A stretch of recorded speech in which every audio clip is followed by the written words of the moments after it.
Bonjour, je suis Isabelle Boireau et je serai avec vous le samedi 24 février pour l'atelier Comment trouver ses premiers clients.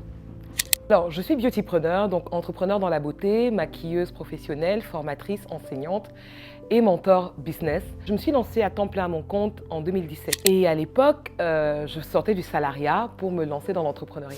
Ne venant pas du milieu du maquillage parce que je suis autodidacte, donc je n'ai pas fait d'école, on ne m'a pas appris où trouver les clients, comment faire, quelle stratégie. Et j'ai dû utiliser le bon sens, écouter, observer et mettre en pratique certaines clés que je vais partager avec vous tout de suite. La première chose, c'est de savoir qui est ton client. À qui est-ce que tu veux vendre? Parce que tu ne peux pas vendre à tout le monde. Dans mon domaine qui est la beauté, je ne pouvais pas cibler des messieurs. Ma cible était des femmes. Et des femmes qui avaient une tranche d'âge qui s'intéressent au maquillage. Des femmes en âge de se marier, des femmes d'âge qui s'intéressent à la beauté dans le but de se sublimer, dans le but d'apprendre et autres. Je me suis dit, où est-ce que les femmes se trouvent? Les femmes se trouvent sur les réseaux sociaux. Sur quel type de réseaux sociaux se trouvent mes potentielles clientes? Au départ, j'ai commencé par Facebook. Et donc, j'ai créé un groupe Facebook. J'ai créé un compte pour pouvoir aider les femmes à améliorer leur technique de maquillage. Le groupe s'appelait « Les erreurs à éviter pour réussir son maquillage ». Voilà, tout simplement.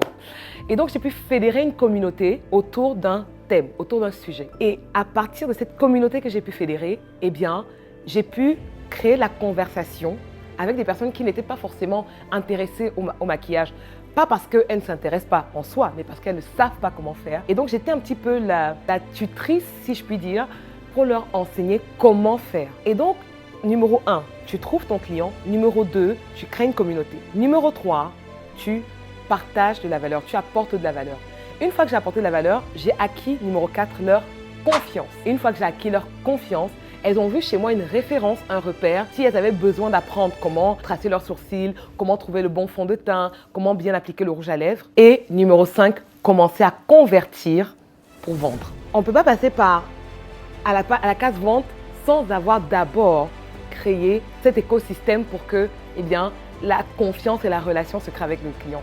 Surtout quand on est sur des secteurs d'activité ou des domaines qui ne sont pas des besoins.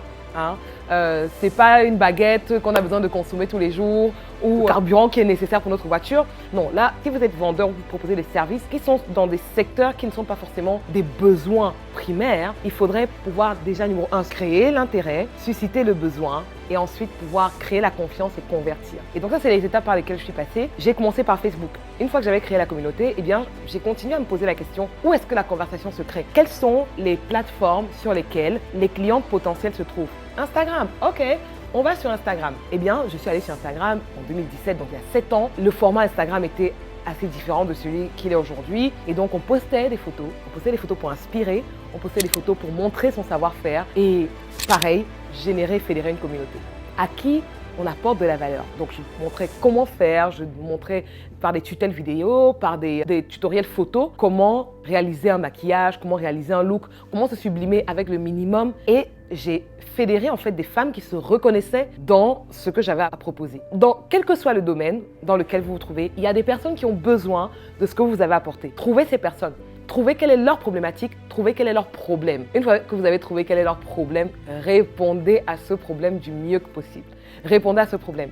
Moi, j'avais réalisé que la plupart des femmes que je connais autour de moi ne sont pas des fanas de YouTube. Elles ne vont pas rester 2 heures devant un tutoriel YouTube pour apprendre à se maquiller. Elles ont besoin de quelque chose de simple qu'elles peuvent mettre en pratique et qui ne les transforme pas. Et donc, j'ai développé des solutions en pensant à chaque fois à mon client potentiel pour pouvoir répondre à son besoin.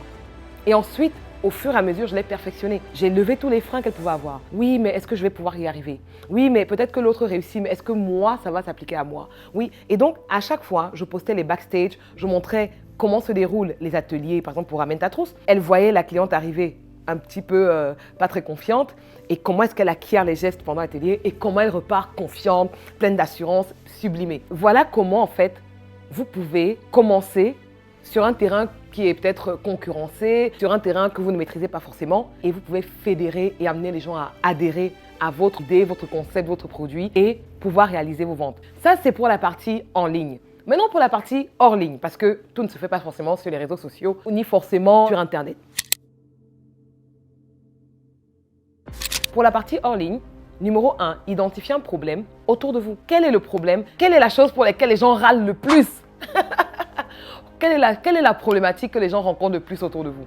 Si vous êtes dans le transport, ça peut être par exemple le fait qu'on n'est jamais sûr que le bus va arriver à l'heure. Proposez une solution justement qui va être une réponse à un problème existant. Écoutez les gens autour de vous. Vous allez pouvoir trouver vos clients auprès de ceux que vous écoutez. Écoutez les retours clients, écoutez ce que les clients vous disent. Ne prenez pas toujours la chose comme une critique personnelle parce que souvent, vous risquez de passer à côté d'une opportunité. Il y a une des entrepreneurs que j'accompagne dans mon programme Basic to Premium parce que oui, je propose justement une solution pour les entrepreneurs qui veulent travailler avec une clientèle haut de gamme et une clientèle aisée. J'ai réalisé que beaucoup de personnes veulent cibler une clientèle plus riche, plus aisée, mais ils n'ont pas les bons codes, ils ne savent pas comment faire. Et je me suis dit, tiens, il y a un besoin là, il y a un problème auquel il faut apporter une réponse. Et parce que j'ai l'expérience, non seulement personnelle et professionnelle, avec une clientèle exigeante, haut de gamme, luxueuse, eh bien, j'ai mis à disposition mon savoir-faire, l'expérience et les codes qu'il faut, les clés d'excellence pour pouvoir servir cette clientèle. Et dans ce parcours d'accompagnement, il y a une porteuse de projet, parce qu'elle était dans le social, elle n'imaginait même pas qu'elle pouvait être entrepreneur. Et elle me partage comme ça qu'elle a un hobby qui est faire de l'administratif. C'est son dada, c'est sa passion, faire du classement administratif. Et je lui ai dit, mais écoute, est-ce que tu sais le nombre de personnes qui n'aiment pas s'occuper d'un paperasse administratif, qui n'aiment pas remplir les dossiers, qui n'aiment pas classer, ranger, qui n'aiment pas... On n'aime pas ça. Je veux dire, personne ne le fait parce qu'il aime.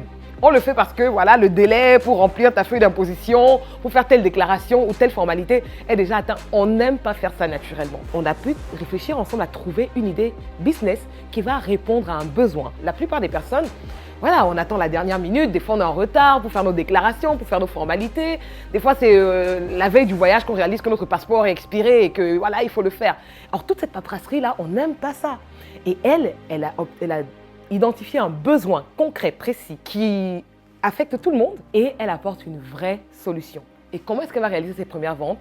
Eh bien, numéro 1, sensibiliser les gens, voir quels sont les prescripteurs. C'est quoi un prescripteur? C'est quelqu'un qui va parler de votre produit aux personnes qui en ont besoin. Et donc, on a identifié par rapport à son service et son produit des prescripteurs potentiels. Prescripteurs potentiels pour ce type de service, ça peut être des notaires, des banquiers, des conseillers en patrimoine, des associations qui travaillent avec des sans-papiers. Bref, toute personne qui est dans les formalités administratives. Donc, on a identifié un problème, on apporte une solution et en plus, on a un marché, on a des clients qui sont prêts à pouvoir acheter. Comment faire vos premières ventes? Numéro 1, vous identifiez un besoin concret. Vous y répondez de la meilleure façon. Ça peut être par une prestation de service ou développer même des produits complémentaires. Et numéro 3, vendez.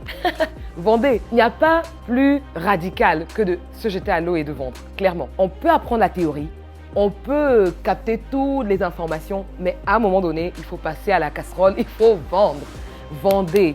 Alors, il y a plusieurs façons de vendre, bien sûr. On ne vend pas une Rolls-Royce comme on vend une Twingo. Mais pour pouvoir vendre le mieux possible, il faut savoir à qui est-ce qu'on vend.